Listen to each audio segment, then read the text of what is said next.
Hello, people, and welcome to the show. It is Monday night, the first night after the commencement of confirmation hearings on our soon-to-be Attorney General Merrick Garland. And there is lots to talk about, but before we get started, I always make the same ask. First of all, make sure that you're still wearing your mask and social distancing. Even though the vaccine is out there, it is not anywhere near herd immunity. So please take this very seriously. Second of all, tell your friends and family, your crew, your posse, and your besties about the show and what you get out of it. And of course, feel free to give us feedback. We appreciate that as well. So let's get right to it. What is going on today? I hope you had a chance to catch some of the confirmation hearing about Merrick Garland. I want to tell you that, I don't spend a whole lot of time watching confirmation hearings because most of the time they're pretty boring. But this one has been of particular interest. First of all, because we've been waiting for the return of the rule of law for 4 years and now 1 month, much longer than we need to. But also just kind of wanted to get a sense of where the questioning was going to go and where were the concerns, if there were any. So this is day one. This was kind of the more sort of macroscopic, philosophical questions. And then there will be additional hearings in which they'll drill down on either particular decisions he made as a judge or particular issues that they have with him. So that, just so you know, obviously you know that Merrick Garland was Barack Obama's nominee for the Supreme Court, and he got stonewalled by Mitch McConnell for no other reason than, McConnell wanted a conservative on the justice on the SCOTUS and was willing to do anything to prevent, to make that so. I think us Democrats, let's be honest, I think we were believing a little bit too much the polling that showed that Hillary Clinton was ahead. I think Barack Obama, I love him, but I think he was way too passive with that. A lot of people ask me, well, what could have Barack Obama done differently? And I simply respond, everything when it comes to that. Because see, whereas McConnell was willing to go to the wall to prevent Merrick Garland from getting a vote, Obama didn't consider using any of the tools of the presidency to call Mitch McConnell's bluff. And I think he could have. He could have just literally shut everything down. He could have surrounded the Capitol building and prevented ingress or egress until a vote was done. Or he could have, which I think is the probably more rational thing, is just put him on the Supreme Court and dare the Senate to do anything about it.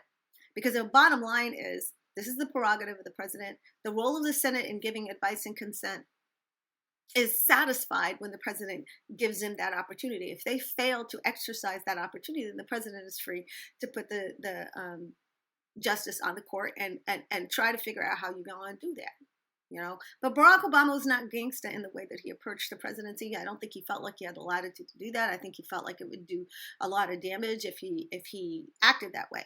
And I think he's right. There was a lot of risk involved in a move like that. However, he was at the end of his presidency, and it wasn't like he was, going to risk political fallout of his own. I think he was more concerned about the political fallout on Hillary Clinton if he had done something like that. However, we find out now that that decision, took for granted that she was, leading in the polls. Everybody thought she was going to pull it out so that she was going to be able to fill that Supreme Court justice role. Well, that's not what happened. And so now we have Gorsuch, who's awful, and we have Kavanaugh, who's 10 times worse, and Amy that we can't even get our heads around. And all of that is because of what Republicans were willing to do to stack courts. And we Democrats need to up our game in how we approach filling judgeships and prioritizing control of the courts. Because the Republicans are really smart in prioritizing that, and we need to get much smarter at prioritizing that. I don't want to get off topic, but the point here is Merrick Garland was incredibly qualified to be a Supreme Court justice. And the reason he was is because he was the most senior judge on the D.C. Court of Appeals. This D.C. Court of Appeals is not just an ordinary court of appeals, right? It is a federal court of appeals that has jurisdiction over so many other things. It's not like the 8th Circuit, the 11th Circuit, which is just geographic. It only deals with the cases that come up from the district courts in their geographic footprint. The D.C. court also deals with all of these other kinds of cases like admiralty and Court of Federal Claims and all these other like international and spy and all these other things. And so they have this really broad jurisdiction and they have this really big influence. And Garland was the guy who led that court and for a lot of years. He has chosen to kind of come out of a really safe, really good lifelong gig for a 4-year gig at, a job in Joe Biden's presidency, administration that could end in 4 years or 8 years or whatever. That's not life, right? And he's not going to go back to being an appellate court judge. Now, the good news is he could potentially go from attorney general to a Supreme Court justice. That could still happen. But for now, he's putting aside being a judge, and he's now going to be a prosecutor. He's going to be a person who enforces the law. So is he qualified? Eminently qualified. There's absolutely zero argument anywhere on the planet Earth that he is not qualified. He absolutely is, right? So now the question is, well, is there some reason to object to him? And what we're hearing from the justice, what we're hearing in this questioning is two bodies of questions. The first body of questions that you were getting were principally about his philosophy on how to be an attorney general. And I'm going to talk in the second section a little bit more about that. The other body of questions that he was getting was with respect to his attitude and temperament towards the crimes of the previous administration. And I think it's really important that we take up that issue. And I'm going to, in the second segment, I'm going to really drill down about that particular issue and the conventions around that. But for now, I just want to kind of focus on how good he was. Because it's not just that he was prepared. I think the thing that made him particularly compelling was that he wasn't evasive. After all of the hearings we've heard for people in Trump's administration, every single one of them was prepared to say nothing, to take no positions, to say nothing that could trip them up, to be as vague and evasive as humanly possible. So if they were asked a question as simple as, do you recognize ... as precedent? Do you recognize Roe v. Wade as precedent? Their answer would always be, I recognize that precedents are important and are critical to how Americans can function. And so I give due respect to precedents, but there are precedents that aren't precedents. And so, yes, to the extent that it's a precedent, I will give it precedential treatment, and because that's what's expected, and that's what I'll do. Now, does that actually answer the question? No. That's a way of evading answering the question, so that you're not exactly lying, but you're most certainly not telling the truth. I think what Merrick Garland did today was tell people straight up what he's going to do.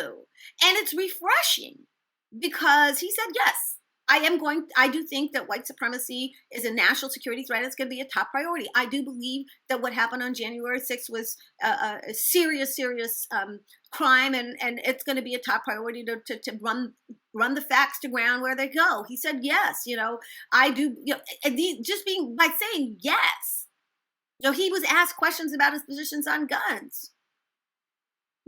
He said very clearly, I am not the person who makes that policy on gun control. However, Joe Biden has made clear his position on gun control.